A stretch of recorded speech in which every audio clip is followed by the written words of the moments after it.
After the release of the second episode of the amazing digital circus, Jax has become one of the most controversial characters. Many people are questioning the oddities in Jax's behavior. Jax's actions shocked everyone, and a large portion of fans completely changed their attitude towards him. That being said, Jax has always been at the top of the list of characters that people love more than others. What if I told you that Jax is not who he says he is? In the second episode, Jax started acting even more dark and cruel to others than he had before.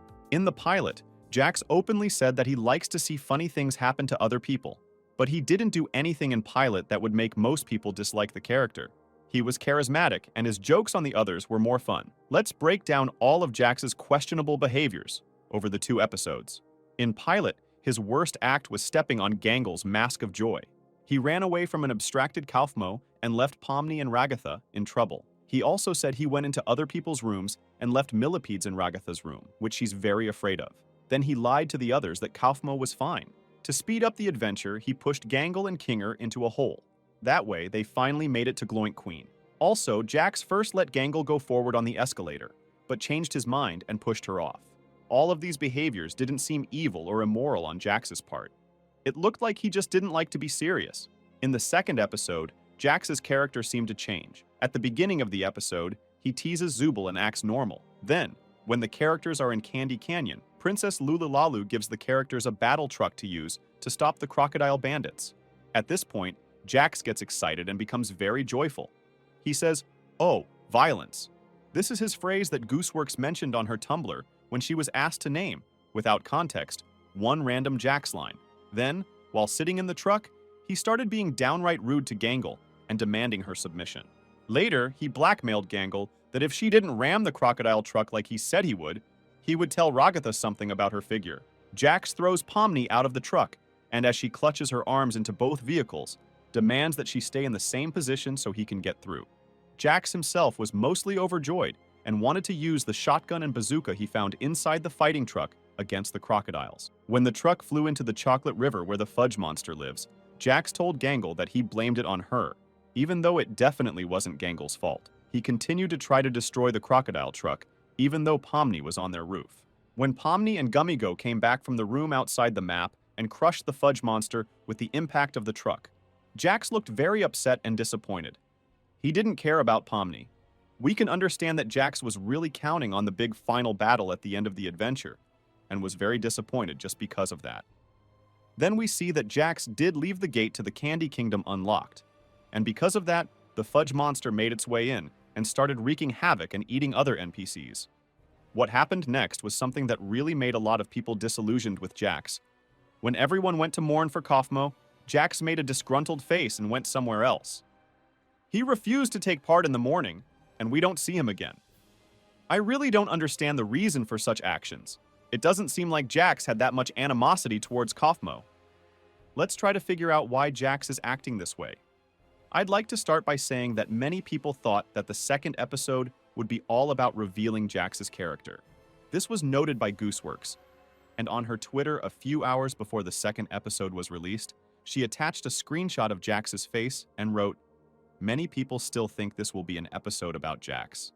We do know that we'll see episodes dedicated to revealing the personalities of each of the main characters in the future." Gooseworks published artwork where she drew Jax quite depressed. I thought Gummigoo's phrase, "I'm nothing," would be said specifically about Jax. His unnatural reactions and odd behavior may have deep reasons. I have a few theories about it. I think that Jax is actually going through a very difficult time being trapped inside the digital circus, like the other characters. In fact, Jax is almost depressed. And in order not to go crazy, he's decided to constantly entertain himself with whatever he can. So he's constantly making pranks and treating everyone with indifference and cruelty. That's why he left Kaufmo's mourning. Jax is panic-stricken of approaching serious and sad topics in life. He stubbornly avoids his feelings.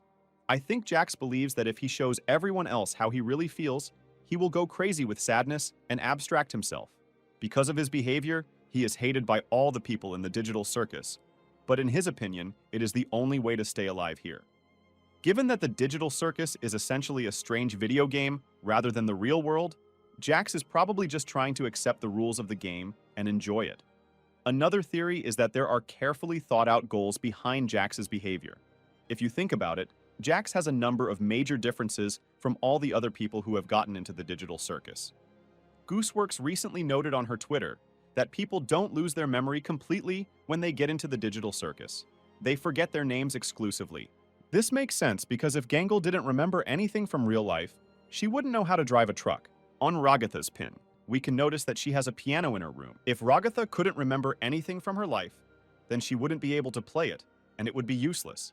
I want to remind you that we are aware of an interesting fact. All characters forget their real name, but Jax, unlike most, gave himself a name in Digital Circus, and also called Gangle by her new name. This brings Jax closer to the only other character, to Kane. He's the only one besides Jax who has given names to people in the Digital Circus. We know for a fact that Kane is an artificial intelligence. Another oddity is that on the pins from the official Glitch store, we can see the rooms of all the main characters. But on Jax's pin, his room is not shown at all. We only see the door of his room on the outside. Next to it lies the very bowling ball he came to retrieve from Kaufmo's room in Pilot. And around the edges of his pin is a void surrounding it. What does all this mean? I have a theory that Jax isn't actually a player. He's one of the NPCs. We saw in Pilot that the dummies living in the Digital Circus tent also have their own rooms. It turns out that any NPC could also theoretically have their own door from their room. We know from Kane that the void is where he has yet to finish developing the area. Jax, like any NPC in the circus tent, has his own room, but Kane hasn't had time to work out what will be inside it yet. Jax is always with the rest of the heroes, and doing things that favor Kane. If you look closely, Jax is constantly filling in for Kane. He often acts as the leader of a team of characters, coordinating the actions of the others. He creates chaos around him, so that the others don't get too bored and don't have time or opportunity to think their way out. Jax also leads the characters on adventures and advances the progress of their passage almost constantly. Again, only Kane does this sort of thing besides him. This theory also explains how Jax got the keys to almost all the other characters' rooms in the pilot. Kane gave them to Jax since he doesn't doubt the AI he created himself. And this brings Jax and Kane closer together again. They are the only characters who can enter the rooms of the others at will. What are your thoughts on this? What happens to Jax in the third episode? Is Jax depressed, or is he trying to survive the circus this way? Write your thoughts and theories in the comments, and I'll be sure to read them. The best comments will make it into the next videos. Also, don't forget to like and subscribe to the channel. Good luck, everyone, and bye-bye.